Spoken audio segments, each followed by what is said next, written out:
Lors des formations vélo-trafic, une des choses qu'on vérifie, c'est voir si les cyclistes savent rouler en ligne droite, garder leur trajectoire pour éviter tout danger. Donc ici, on peut voir quelques écarts. Il y aurait une voiture, la voiture aurait pu l'accrocher. Donc toujours très important, doubler à 1 mètre et c'est pour ça. Donc s'il y a des marques routières, c'est que c'est interdit de dépasser. Donc là, le véhicule a essayé de me dépasser, on n'était pas à 1 mètre. Donc il a essayé, il a raté parce qu'une voiture arrivait par devant. Une voiture n'aurait pas été devant, je sais pas comment ça aurait été. Donc ici, c'est des carrefours assez compliqués parce que pour prendre le Ravel, il faut prendre le passage piéton. Donc on met sa main pour tourner à droite, puis passer à gauche, les gens ne comprennent pas. Donc ici, les derniers travaux se recourent. Donc je regarde un petit peu et qu'est-ce qui va se passer? Bah on me frôle, la deuxième voiture. La première m'a bien doublé, hein, mais pas la deuxième, quoi. Et c'est aussi un peu trop près à mon goût, quoi. Et ici vraiment trop près. Et quand je regarde au post-prod, je vois que la personne était au téléphone. Donc je peux comprendre qu'elle se rabatte, qu'elle freine et qu'elle a un comportement bizarre, quoi. Malheureusement, les voitures, ils ont une mauvaise perception de la vitesse des vélos. Donc si je freine pas, je me retrouve à 5-6 mètres de la voiture quand même, quoi. Donc ici, je subis un dépassement. Pour moi, ils sont trop près. Ils pourraient être plus proches de la bordure gauche quand même, parce qu'ici, il y a des portes qui peuvent s'ouvrir quand même. Et je risque de devoir déboîter à n'importe quel moment. Cette petite route est assez mal faite, dans le sens où elle est toujours bouchée aux heures de pointe, parce qu'il y a un sens de circulation alterné. Et bien souvent, les véhicules s'engagent, foncent et font pression pour ne pas laisser passer les autres véhicules. Donc le premier qui s'avance gagne la priorité globale. Donc ici, j'ai le temps de faire tout le tour. Et on peut voir finalement que lorsque j'arrive à l'intersection, les véhicules ne sont pas encore passés et ils sont encore bien loin, quoi. Quand il y a des choses qui sont bien faites, bah, il faut signaler. Ici, le véhicule attendait que le cycliste passe pour ne pas le frôler, quoi. Donc, devant l'hôpital André Renard, le stationnement est mal fait parce qu'il n'est pas signalé, c'est un stationnement moto qui est de l'autre côté de la route. Donc, on a fabriqué des voitures avec une option qui s'appelle le clignotant. Et donc ici, le véhicule, pas de clignotant. Je me demande quoi. Je pense qu'il me laisse passer. Ben non, en fait, non. Il n'avait pas mis de clignotant. Encore un frustré qui veut pas rester derrière en vélo, quoi. À quoi bon acheter un char si c'est pas pour l'utiliser? En parlant de char, fabricant de char qui fait la même chose là. Et un autre. Bon, ligne blanche à 1 m 1. Bon, ma théorie, c'est que les gros véhicules sont conduits par des gros cons. Parce que on ne respecte pas la distance, on double dans un tournant, à tel point que l'autre véhicule a eu peur et a klaxonné, quoi. Bon, c'est dommage hein, de devoir vérifier à cette théorie-là, mais c'est les faits, quoi.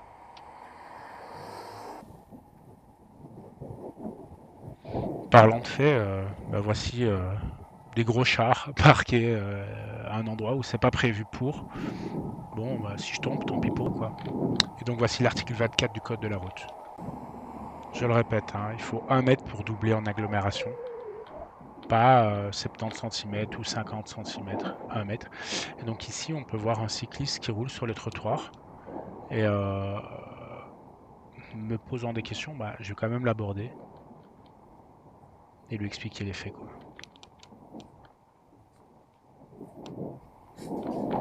Salut. Fais attention sur les trottoirs, il y a des trous des fois. Ouais.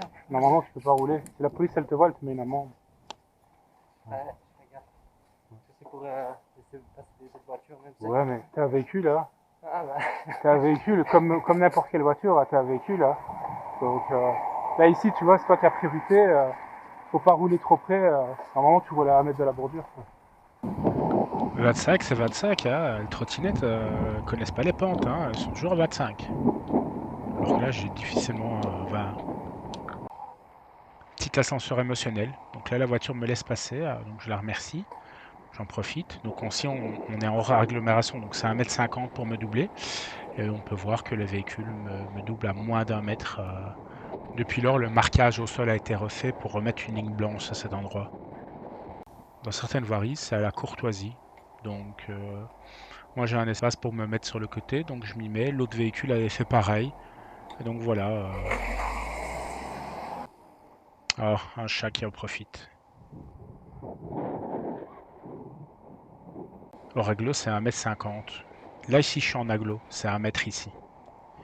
Mais il m'a dépassé à moins d'1 mètre. Quand on s'engage dans un tournant, il faut toujours faire attention. Moi, j'ai vu le toit, donc j'ai pu prendre mes dispositions, mais le véhicule m'a pas vu, quoi. De temps à autre, quand il y a des travaux qui sont faits, les travaux sont bien faits. Dans le sens où on peut quand même utiliser le Ravel. C'était pas tout le temps le cas. Donc ici, quand j'arrive, qu'est-ce que je remarque? Bah, que le gars est en train de passer la brosse. Merci de brosser les pierres. Donc je le Merci remercie. de brosser les pierres. C'est normal, quoi.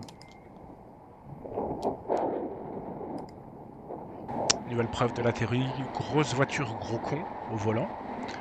Donc le véhicule, moins d'1 mètre, hein, moins d'1 mètre, même moins de 50 cm. Donc j'ai l'impression qu'il ne sait pas gérer son véhicule. Par principe, on ne se stationne pas sur un passage piéton, on ne s'arrête pas non plus.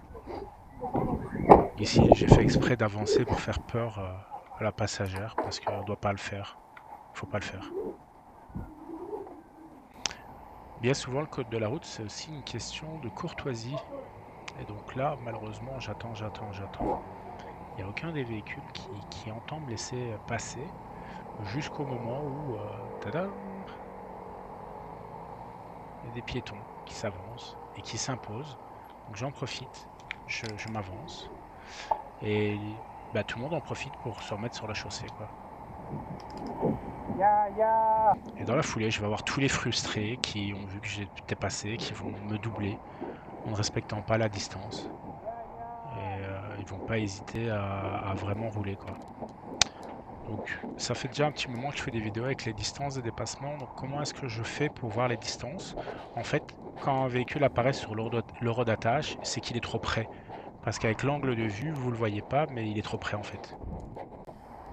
Donc voilà, mise à l'épreuve, le véhicule est arrivé, on voyait sa roue apparaître sur l'eurodatage. Pareil ici, il apparaît sur l'eurodatage. Et donc ça va être systématique à partir du moment où le véhicule il est plutôt sur la date, c'est qu'il est entre 80 et 1,20 m. Mais quand il est sur les minutes, c'est qu'il a entre 50 cm et 1 mètre, quoi. Et donc c'est systématique, Les véhicules connaissent pas les distances, quoi. Ils savent pas apprécier la distance. Durant les travaux du tram, on doit souvent, nous cyclistes, aller sur la 2x2 bande du côté de Sclessin. Et donc ici, première voiture, elle me double un peu trop près, alors qu'elle aurait pu aller sur la deuxième bande. Donc c'est 1,50 m pour doubler. La deuxième voiture, elle a fait nickel. Et donc pour me venger, ce que je vais faire, c'est que je vais aller mettre entre le conducteur et le feu rouge pour qu'il ne puisse pas voir quand ce sera vert, quoi. À Serein, il y a des pistes cyclables qui s'arrêtent. On ne sait pas comment, on ne sait pas pourquoi. Et j'ai jamais compris pourquoi est-ce que l'avarie n'était pas continuée. Donc c'est étrange, mais c'est comme ça. Et donc peu importe cyclistes piétons, ils n'existent pas pendant ce petit tronçon-là. Et donc ils doivent se frayer un chemin dans la nature à cet endroit-là.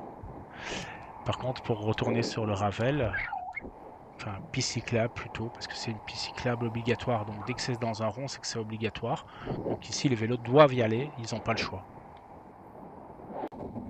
Donc à Spa-Francorchamps, on peut couper la ligne, mais sur les pistes cyclables, on ne peut pas couper les lignes. Et donc là, on peut voir que la voiture, un peu n'importe comment, coupe la ligne. Bon, j'en profite, comme il y a une voiture qui se stationne sur la piste cyclable pour se mettre en stationnement, de dépasser, quoi. Donc voici un dépassement à moins de 50 cm. Je vous laisse imaginer. Il n'y a rien de plus dangereux qu'un piéton avec un casque, parce qu'il n'écoute pas, il n'entend rien. Donc on traverse bien souvent, beaucoup ne vont pas regarder des deux côtés. Après, ce qui est remarquable à Liège, c'est les travaux du tram. Rien n'est pensé pour les vélos. Rien. Donc là, le véhicule me laisse passer. Et en fait, comme j'avais dit, on peut remonter les fils par la droite.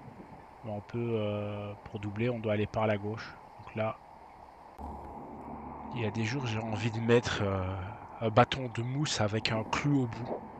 Et que ceux qui me doublent à moins d'un mètre soient griffés, ou alors il y a un impact dans le pare-brise.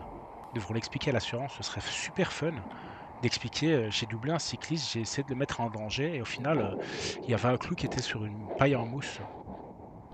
Mais bon, C'est 1 mètre. c'est à mettre, quoi.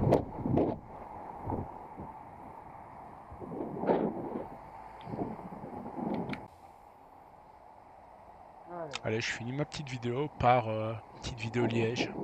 Liège, les travaux du tram. Liège avec ses bouchons.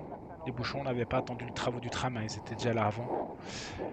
Et donc tout le monde prend sa voiture, beaucoup de solo voitures. Et au final, il y a certains jours où je peux doubler 200, 300, 400 voitures. Donc vivement que le tram soit là, en espérant que ces gens-là utilisent le P+R. Parce que au final, ça crée de la congestion, de la pollution pour rien. Donc là j'en profite, je passe de bout en bout. Tout est bloqué en fait, hein, parce que les gens se disent j'en profite. Donc là je passe à droite de l'attaque d'égout pour toujours être dans le rond-point, pas être en contresens. Donc là je ne traverse pas la borne centrale, donc je roule sur le truc du milieu. Et après j'essaie de me réinsérer dans le trafic à un moment. Donc je double par la gauche, quoi. Mon but étant après de tourner à gauche, hein, donc j'ai pas de nécessité absolument d'être sur la file de droite, étant donné que moi je dois tourner à gauche, quoi. C'est déjà fini pour cette vidéo. N'hésitez pas à vous abonner, à liker et à commenter. Allez, à bientôt. Ciao, ciao.